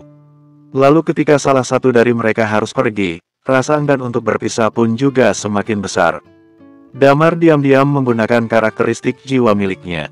Dia mengendalikan beberapa orang agar membuat mereka mengendarai mobil ke dalam kota. Pada saat yang sama, Damar dan teman-temannya juga turun dari mobil tersebut. Ketika mobil itu melaju ke dalam kota, Damar sudah melepaskan karakteristik jiwanya. Sedangkan Murfin dan yang lain sama sekali tidak tahu akan hal ini. Ayo pergi, seru Damar. Kemudian dia menarik napas panjang dan berkata, ayo pergi ke kota untuk menggali beberapa informasi. Bersambung, 2047. Rombongan itu masuk ke kota secara perlahan dan tidak tergesa-gesa. Pertahanan dari kota itu sama sekali tidak begitu ketat. Bahkan tidak ada banyak pemeriksaan saat mereka tiba. Sehingga mereka semua bisa masuk ke kota dengan lancar. Tujuan mereka adalah untuk mendapatkan lebih banyak informasi. Jadi tentu saja mereka harus bertanya kepada beberapa orang yang memiliki posisi tinggi. Secara umum semakin besar rumah seseorang, maka semakin tinggi status orang yang tinggal di sana. Orang yang dikendalikan oleh Damar bertanya dan memastikan bahwa kediaman Fokinir merupakan rumah terbesar di sana. Oleh karena itu, Damar dan beberapa orang lainnya memutuskan untuk mengunjungi kediaman Fokinir itu. Tidak lama setelah itu, mereka pergi menuju pintu masuk kediaman Fokinir. Namun saat mereka masuk ke rumah itu, mereka tiba-tiba menemukan mobil Murfin sedang terparkir di sana. Murfin dan yang lain sedang berlutut di hadapan seseorang yang sudah terlihat tua. Sedangkan orang tua itu sedang mencaci maki Murfin saat ini. Murfin, kamu bisa melakukannya atau tidak? Kalau tidak bisa, kamu mati saja. Aku tahu kalau tempat itu adalah garis perbatasan. Lalu kenapa dengan hal itu? Kamu tidak membawa bahan-bahannya, tapi malah pulang membawa sekumpulan orang tidak berguna. Kalau seperti ini, bisnis master akan tertunda. Apakah kamu bisa menanggung semuanya? Damar mengernyitkan dahinya ketika mendengar hal itu. Jelas sekali bahwa Murfin sedang dimaki oleh seseorang dari kediaman Fokinir. Sepertinya itu karena Murfin menolong sekelompok orang sehingga membuat dia hanya bisa mengangkut sedikit barang saja. Selain itu, orang yang memaki Murfin seharusnya bukan Master Fokinir. Namun itu adalah seseorang yang menakutkan dari kediaman Fokinir. Kurang ajar, dasar keluarga kapitalis. Tidak peduli di tempat manapun, mereka selalu mengeksploitasi orang lain. Gumam Titan dengan geram. Bagi mereka, memang kematian rombongan itu tidak sepenting bahan-bahan milik mereka. Aku janji hal ini tidak akan terjadi lagi lain kali, ucap Murphin dengan terburu-buru. Lain kali, tidak ada lain kali, seru orang itu. Apakah kamu tahu bisnis master sekarang laris manis karena ada peperangan? Tapi sekarang kamu sudah menghilangkan semua bahan itu. Apakah kamu seberapa besar kerugian yang akan ditanggung oleh master? Kali ini, aku juga tidak bisa menyelamatkan kamu. Lalu orang itu berteriak dengan lantang, cepat, tangkap semua orang ini dan bawa mereka ke Kuiso. Setelah itu beberapa orang bergegas datang mendekat. Pada saat itu, Damar sudah tidak tahan lagi melihat semua itu. Dia langsung mengambil langkah dan menuju ke sisi rombongan Murphin. Bisnis belum sukses, tapi kalian masih ingin mengambil nyawa orang lain. Apakah kalian mencoba untuk menciptakan hukum sendiri? Hukum yang menguntungkan kalian. Raut wajah orang itu tampak geram saat melihat Damar berlari menghampiri rombongan Murphin. Kamu siapa? Apakah ada tempat untuk kamu berbicara di sini? Kamu ingin mati? Ya. Murphin juga terperanjat ketika melihat Damar berdiri di sebelahnya. Sebenarnya ketika dia sedang membongkar muatan tadi, dia menyadari bahwa ketujuh orang itu sudah menghilang begitu saja. Sekarang Damar tiba-tiba muncul entah dari mana, jadi dia agak terkejut. Tetapi pada saat itu dia bergegas berkata, kamu kembali saja. Tidak ada tempat untuk kamu berbicara di sini. Setelah itu Murphin berkata dengan tergesa-gesa, Pak Hichi, dia tidak mengerti apapun. Jangan pedulikan dia, Murphin, lebih baik kamu mengkhawatirkan dirimu saja. Mungkin kamu tidak bisa menyelamatkan nyawamu sendiri. Master tahu kalau bahan yang kamu bawa pulang sangat sedikit, jadi pasti dia akan menguliti kamu. Pria bernama Hichi ini tersenyum licik setelah mengatakan hal itu. Tangkap mereka semua. Saat ini, Damar sedang berselisih dengan pelayan kediaman Fokinir. Sedangkan di sisi lain kota Fahis, seorang pria dan wanita sedang pergi berjalan-jalan. Mereka berdua juga mengenakan pakaian santai pada umumnya. Dainty, seru si pria sambil mengernyitkan dahinya. Bisakah kamu tidak membuat keributan? Cepatlah pulang ke negaramu, negara Kalis sedang bertindak agresif sekarang. Jika dilihat dari aura ini, aku khawatir semua orang di garis perbatasan tidak akan bisa bertahan terlalu lama. Negara kita mungkin akan secepatnya diserang kalau seperti itu. Ini bukanlah waktu untuk bermain-main. Sekarang aku akan mengutus seseorang untuk membawa kamu kembali. Kalau tidak aku terpaksa harus menjelaskan hal ini kepada ayah. Aku tidak akan kembali, tidak akan. Seru Dainty sambil mengeritkan giginya. Aku ingin pergi ke daratan Lord Shop. Aku ingin mencari orang bernama Damar agar aku bisa makan daging barbeku. Selama ini, makanan yang aku makan tidak ada rasanya. Aku sudah tidak tahan. Si pria mengernyitkan dahinya sambil berkata, Dainty, sekarang bukan waktunya bagi kamu untuk bersikap keras kepala. Jika kamu terus di sini, kamu mungkin akan kehilangan nyawamu. Aku tidak takut, aku juga seorang ahli bela diri tingkat dewa. Aku benar-benar bisa berkelahi, bahkan kakak tidak mungkin bisa mengalahkan aku. Seru Dainty. Lalu dia lanjut berkata, ayah bilang kalau aku adalah seorang jenius yang sulit ditemukan di negara Blaze selama ratusan ribu tahun. Aku tidak takut dengan orang bodoh dari negara Kalis itu. Kalau mereka mendatangi aku, maka aku akan membakar mereka semua hingga mati. Kemudian dia bergumam, tapi jika dibandingkan dengan Damar, aku masih sedikit kurang. Selain itu, Damar juga ahli dalam memanggang daging barbeku. Aku sungguh ingin membawa Damar pulang agar dia bisa memasak makanan untuk aku setiap hari. Masakan dia benar-benar sangat lezat. Semua orang di dalam istana adalah sekelompok orang yang rakus, tapi mereka semua tidak bisa masak. Pria itu menatap Dainty dengan wajah muram. Dainty akhirnya menghela napas setelah melihat si pria itu mengernyit dengan cemas. Baiklah, baik. Aku tidak akan membuat semuanya jadi rumit, oke.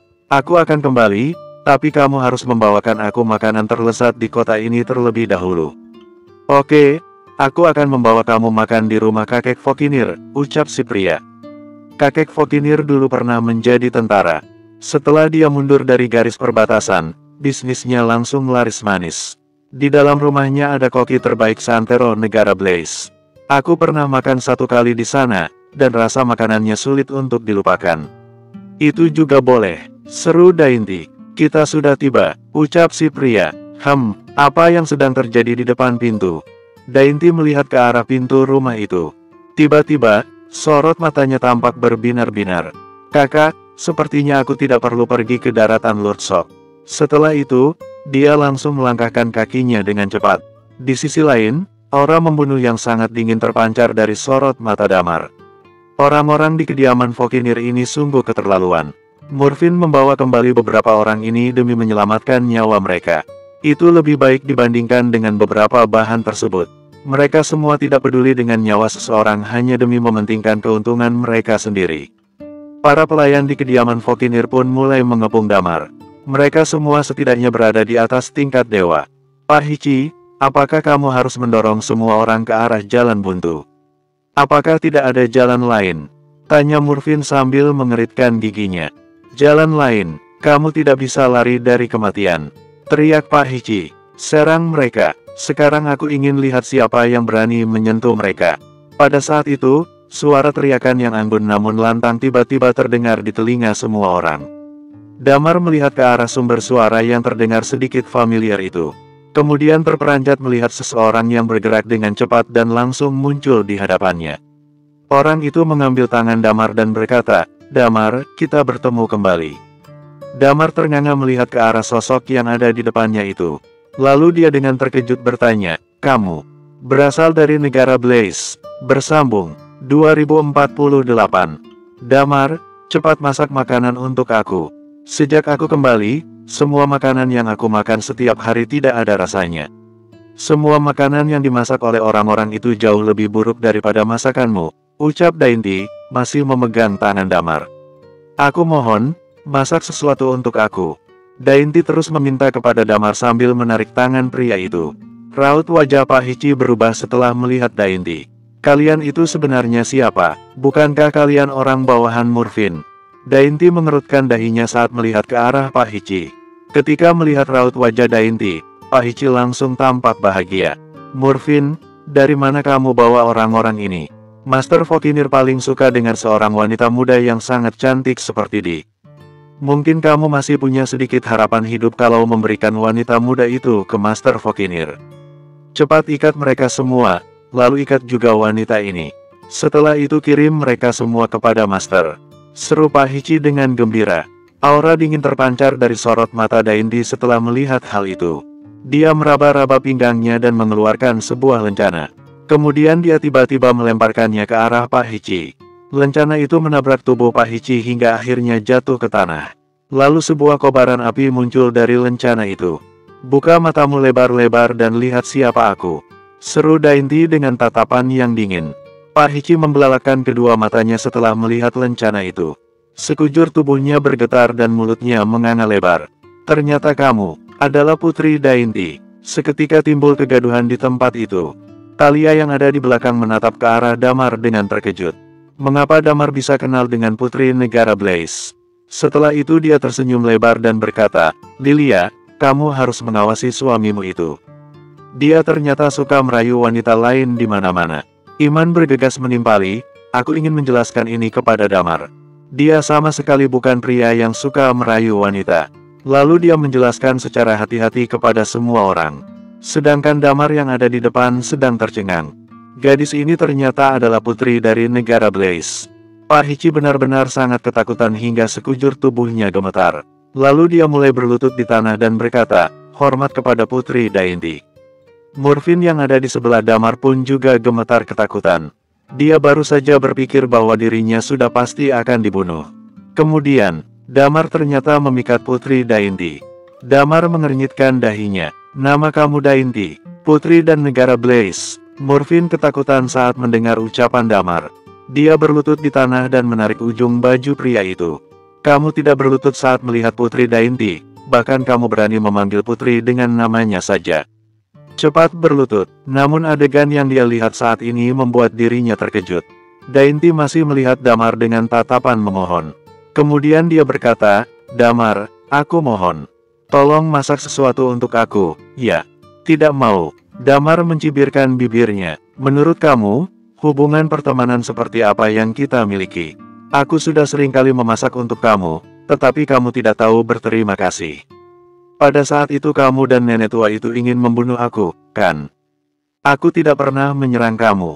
Seru Dainty. Nenek juga berpikir bahwa dia tidak bisa mengalahkan kamu, jadi nenek juga tidak menyerang kamu. Aku tahu kalau aku salah, nenek salah. Murphin pun tercengang. Seorang putri negara Blaze yang bermartabat itu ternyata bisa bersikap seperti seorang gadis kecil di depan Damar. Ditambah lagi, dia adalah seorang putri dari negara Blaze sekaligus ahli bela diri tingkat dewa. Semua orang di negara ini tahu tentang wanita itu. Seorang putri dari negara Blaze berkata bahwa dirinya tidak bisa mengalahkan Damar. Murphin merasa linglung. Dia hanya bisa mendengar suara dengungan di dalam kepalanya. Dia mengingat saat pertama kali dirinya bertemu dengan Damar dan teman-temannya. Di sebuah jalan yang dipenuhi dengan banyak perampok, pakaian ketujuh orang itu justru terlihat sangat rapi dan bersih. Dia akhirnya tahu mengapa Kak Freeze dan kelompoknya bisa tewas secara misterius.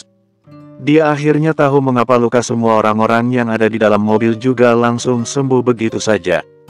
Dia semakin tahu alasan mengapa sebelumnya Damar dan teman-temannya menghilang secara tiba-tiba. Lalu sekarang mereka langsung muncul kembali. Murphin sampai sekarang mengira bahwa itu semua adalah roh kakaknya yang sedang melindungi dirinya. Tapi itu tampaknya adalah sesuatu yang dilakukan oleh Damar dan teman-temannya. Selama ini, mereka diam-diam ikut turun tangan menyelesaikan masalah. Bahkan mereka juga mengajarkan dirinya keterampilan yang sangat berguna. Murphin melihat ke arah Damar dengan ekspresi terkejut. Sedangkan Damar hanya mengernyitkan dahinya. Di sisi lain, Dainty terus memohon kepada Damar. Dia berkata, selain itu, alasan aku menyerang kamu adalah Pak Tua itu sudah menghina kakakku. Siapa yang tidak geram? Damar melirik ke arah Iman yang berdiri tidak jauh darinya. Talia dan yang lain juga melemparkan tatapan terkejut ke arah pria tua itu. Namun raut wajah Iman tampak tenang dan sabar. Dia terlihat seperti tidak terganggu dengan hal itu. Aku bisa saja memasak sesuatu untuk kamu, ucap Damar sambil tersenyum. Tapi sekarang kamu harus membantu aku menyelesaikan masalah yang ada di hadapan aku dulu. Oh, seperti itu. Jangankan satu masalah, ratusan atau ribuan masalah pun akan aku lakukan. Aku janji kepadamu, seru Dainty. Pada saat yang sama, seseorang datang menghampiri mereka dan bertanya, apakah dia adalah Damar yang selalu kamu bicarakan? Damar melihat ke arah orang itu. Dia tampak bermartabat dan mengagumkan. Dia juga memiliki aura membunuh yang tidak terkendali dari tubuhnya. Dia jelas merupakan seseorang yang akan memanjat keluar dari tumpukan orang-orang yang sudah mati. Dia sepertinya juga memiliki sifat bengis dan keras kepala. Iya, ini adalah orang yang aku bicarakan. Dia adalah orang yang sangat luar biasa. Kakak tidak akan bisa mengalahkan dia, jelas Dainty. Lalu Dainty memperkenalkan orang itu kepada Damar. Ini adalah kakak keduaku, Halko. Bisa dikatakan bahwa kakak kedua dari Dainty ini adalah seorang pangeran. Damar tidak memiliki kesan baik apapun terhadap wanita bernama Dainty ini. Sehingga dia melirik ke arah pria itu dengan acuh tidak acuh. Pria bernama Halko itu juga beberapa kali mengamati Damar dari atas hingga bawah. Masalah apa yang bisa aku bantu selesaikan agar kamu bisa memasak sesuatu untuk aku? Perhatian Dainty masih tertuju kepada masakan Damar itu. Raut wajah Damar tampak tenang. Suasana hatinya juga tidak berubah terlalu drastis hanya karena identitas dari kedua orang itu. Jika Dainty adalah seorang putri, maka dia pasti tahu banyak tentang Bintang Agung. Dia berpikir sejenak, lalu berkata dengan tenang, ayo selesaikan masalah di sini dulu.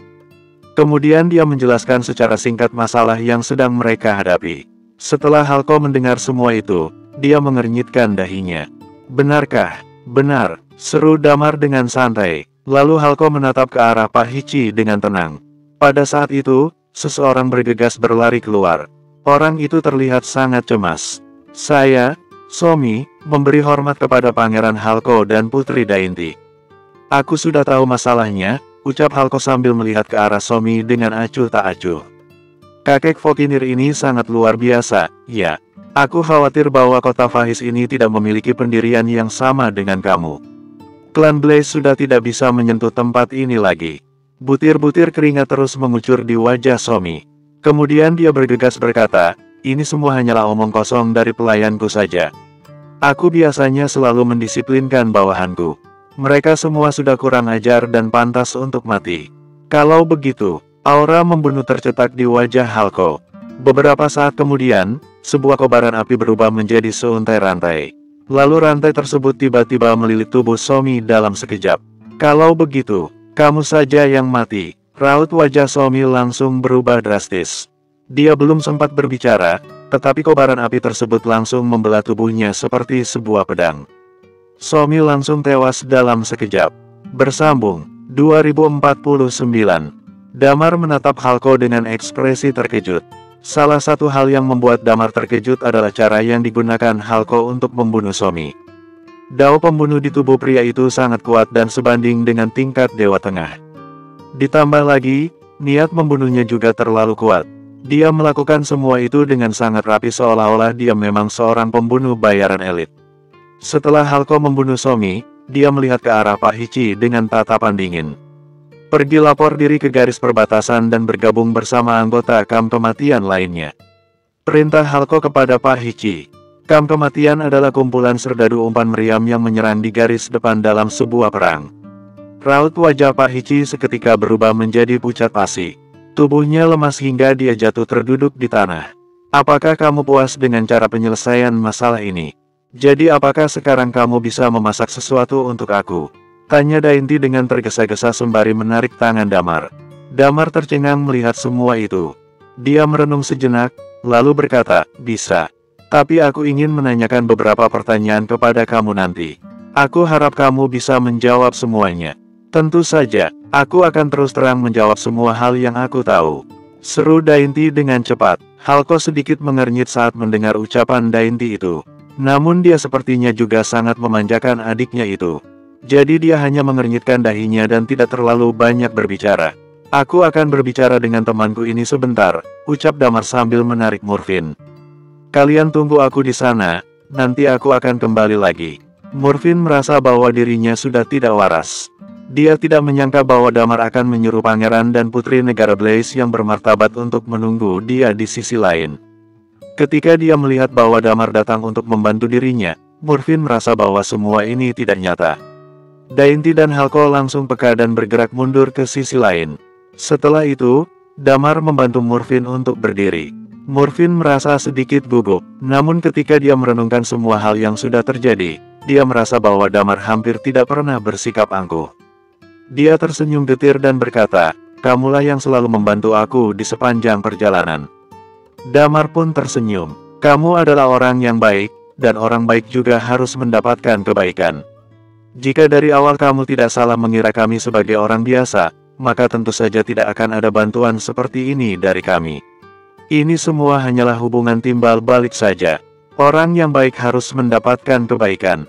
Jika memang seperti itu, maka kehidupan ini akan sangat indah, ucap Murphin sambil tersenyum getir. Di dunia ini tidak pernah ada kebajikan dan kesusilaan. Di dunia ini hanya ada hukum rimba saja, siapa yang kuat maka dia yang akan menang. Aku sangat tidak cocok dengan dunia ini. Jangan terlalu memikirkannya, lakukanlah hal yang menurut kamu benar. Seru Damar sambil tersenyum tipis. Selain itu, kami mungkin harus pergi dari sini. Murphin menganggukkan kepalanya dan berkata, aku tahu, kamu adalah orang penting, jadi tidak mungkin bisa bergaul dengan kami. Damar terdiam. Dia tidak terlalu banyak menjelaskan apapun kepada Murphin. Damar hanya berkata dengan tenang, simpan resep memasak daging barbeku itu dengan baik. Lalu aku akan membujuk Dainty untuk datang ke restoranmu jika nanti dia ingin makan daging barbeku. Dengan cara ini, kamu bisa dikatakan memiliki hubungan dengan keluarga kerajaan, dan posisi kamu juga akan cukup aman.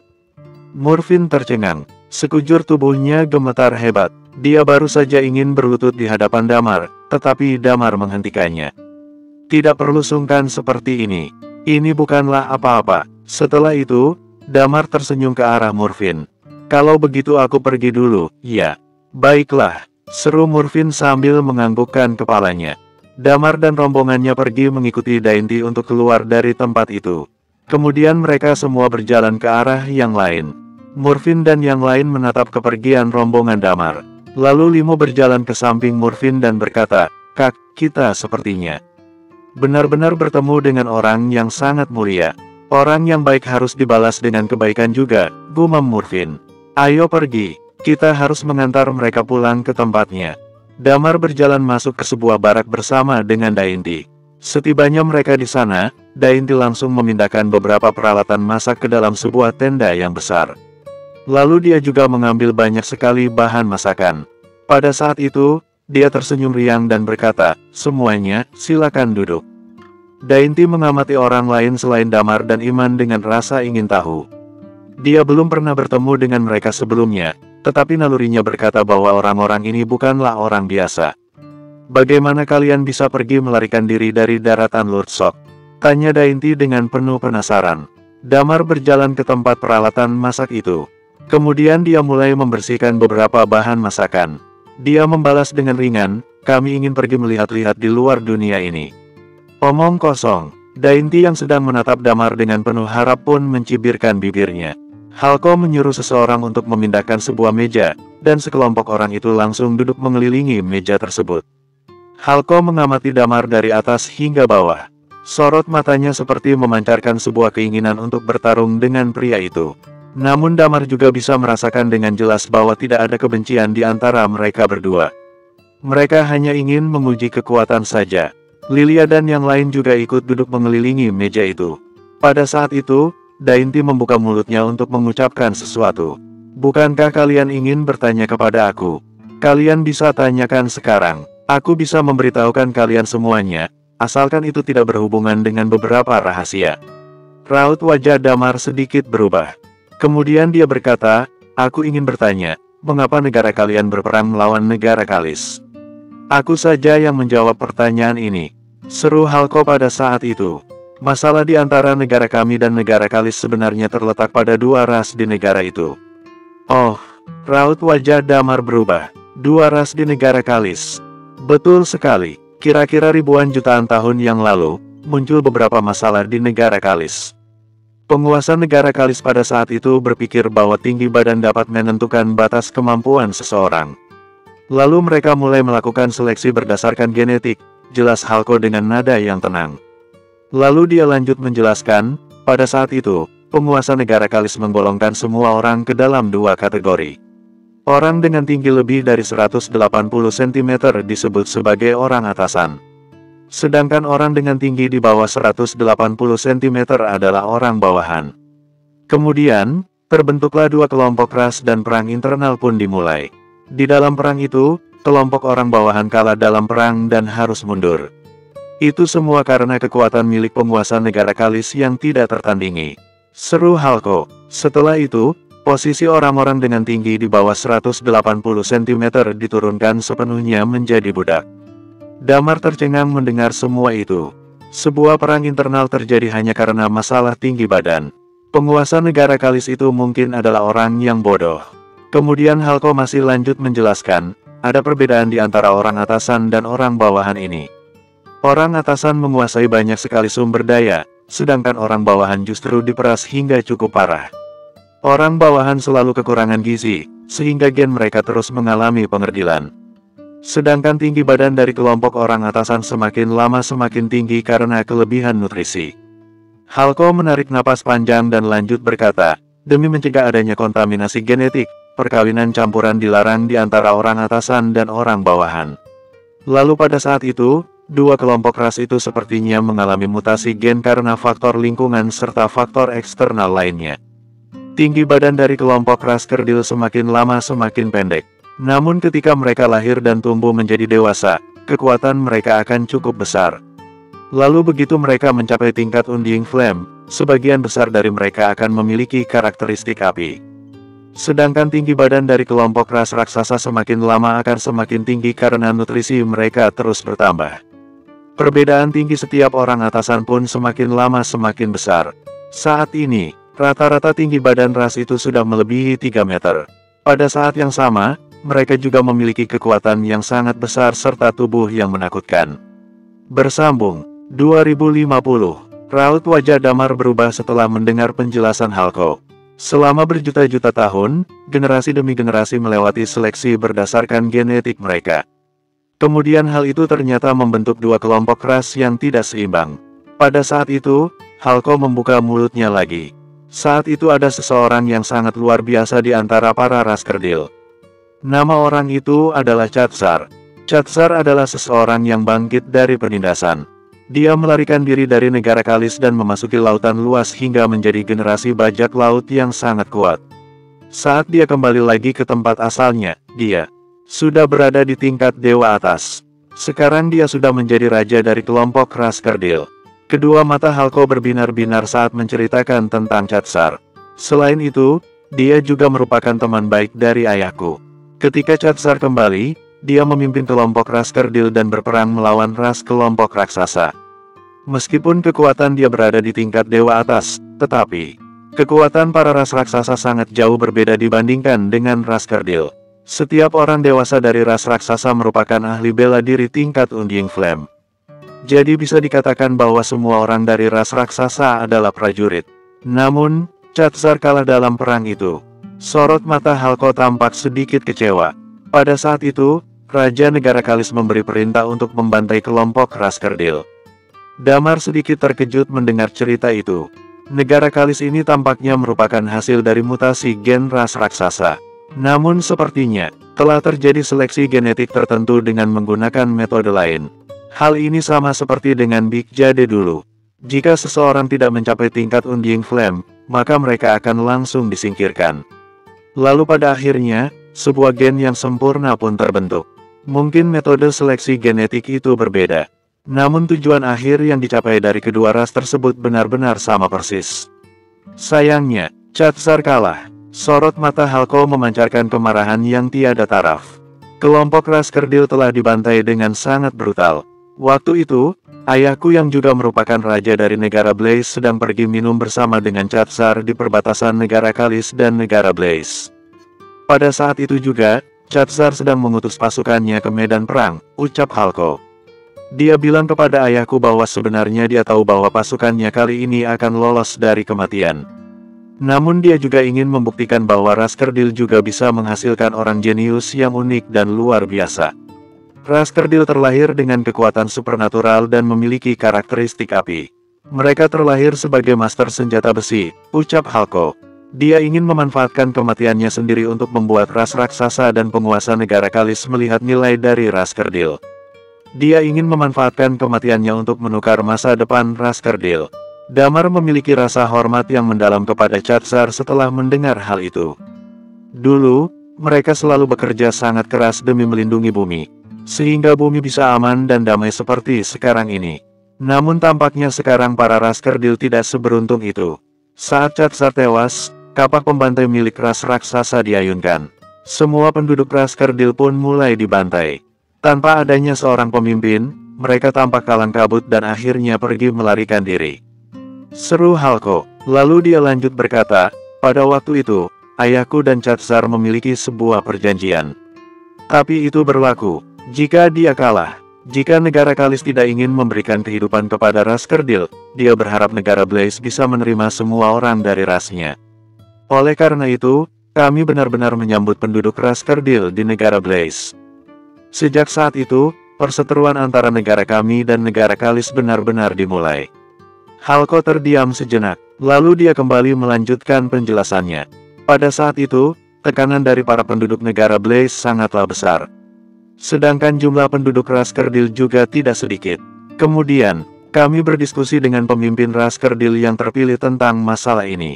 Akhirnya, negara kami memberikan sebuah tempat di bawah tanah dengan kedalaman 10.000 meter kepada ras Kerdil. Jadi para penduduk ras Kerdil masuk dan menjalani hidup di sana, ucap Halko. Penduduk kami perlahan-lahan mulai menerima ras Kerdil. Itu karena senjata serta barang-barang kebutuhan sehari-hari milik mereka mempunyai kualitas yang sangat bagus. Namun karakteristik api milik ras Kerdil justru membuat suhu permukaan di negara Blaze semakin meningkat, ucapnya sambil tersenyum. Tentu saja ini bukanlah apa-apa jika dibandingkan dengan keuntungan yang diberikan oleh ras Kerdil kepada kami. Damar tercengang, pantas saja suhu permukaan di tempat ini sangat panas. Selain karena negara Blaze itu sendiri, ternyata penyebab lainnya adalah karena aktivitas dari para penduduk ras Kerdil. Itulah alasan mengapa ada konflik yang sangat besar di antara negara Blaze dan negara Kalis. Itu karena negara kami mau menerima ras Kerdil, jelas Halko sambil tersenyum getir. Ras raksasa dari negara Kalis selalu merasa takut. Takut dengan apa? Tanya Thalia. Mereka takut akan satu atau lebih pengganti Caesar yang muncul kembali di antara ras kerdil. Oleh karena itu, mereka ingin sekali memusnahkan ras kerdil sepenuhnya, balas Halko. Jadi mereka berkali-kali terus memprovokasi negara kami. Tetapi negara ini berada di dalam jangkauan perlindungan Bintang Agung. Jadi negara kali selalu tidak berani mengambil langkah untuk menyerang kami. Seru Halko. Jadi apakah kali ini juga sedang terjadi konflik? Tanya Lilia. Halko membasahi bibirnya lalu berkata, kali ini bukanlah sebuah konflik, tapi ini merupakan deklarasi perang skala besar. Negara Kalis memulai perang skala besar kepada negara kami dari 3 arah. Bintang Agung tidak memedulikan hal itu. Tanya Damar. Tentu saja mereka peduli. Seru Halko. Tapi saat ini, Bintang Agung sedikit sibuk dengan urusan mereka sendiri. Mereka sekarang sedang mengalami beberapa kekacauan. Hah, kekacauan apa? Tanya Damar lagi dengan rasa ingin tahu. Ketika Dainty baru saja ingin mengucapkan sesuatu, Halko langsung menyela ucapannya. Maaf, tapi kami tidak bisa memberitahu kalian tentang hal itu. Kami tidak berani bersikap lancang karena membicarakan masalah internal di Bintang Agung. Kekacauan muncul di Bintang Agung pada saat ini. Apa mungkin itu ada hubungannya dengan alasan mengapa Hesperos kembali? Jika tidak, dua hal ini benar-benar terjadi secara kebetulan. Damar merenung sejenak, lalu dia bertanya, apakah itu terjadi karena seseorang yang bernama Hesperos? Raut wajah Dainty dan Halko berubah secara serentak ketika mendengar pertanyaan Damar. Dainty bertanya dengan penuh penasaran, bagaimana kamu bisa tahu? Sedangkan sorot mata Halko seketika memancarkan keinginan untuk membunuh. Nada suaranya pun berubah menjadi sangat agresif. Sebenarnya kalian itu siapa? Namun Damar tidak terlihat cemas. Dia tersenyum kecil dan berkata, kami pernah bertemu dengan Tetua Hesperos dan mendapatkan bimbingan darinya. Tetua Hesperos pernah berkata bahwa jika kami pergi ke daratan Origin, maka kami bisa mencari dia di Bintang Agung. Halko masih melihat Damar dengan tatapan skeptis. Beberapa saat kemudian, dia mencibirkan bibirnya dan berkata, aku tidak peduli siapa kalian sebenarnya. Bahkan jika kalian musuh dari Bintang Agung, itu tidak ada hubungannya dengan kami. Kami hanya berharap situasi di Bintang Agung bisa stabil supaya peperangan itu tidak mudah terjadi. Di sisi lain, Dainty terperangah menatap Damar dan teman-temannya. Dia tiba-tiba terpikir akan sesuatu. Jadi kalian sekarang ingin pergi ke Bintang Agung untuk mencari Hesperos? Damar seketika merasa was-was, tapi dia tetap menganggukkan kepalanya. Benar, kalau begitu jangan pernah memikirkan hal itu. Seru Dainty. Apakah kalian tahu mengapa negara Kalis berani melakukan serangan kepada kami? Bukankah kalian bilang bahwa itu karena ada kekacauan internal di Bintang Agung? Tanya Damar. Tentu saja, tapi menurut kamu, bagaimana kami bisa tahu tentang kekacauan di Bintang Agung? Padahal kami semua adalah bawahan dari Bintang Agung. Dainty tersenyum berseri-seri dan lanjut berkata, itu karena pegunungan Lagiri sudah disegel. Bersambung.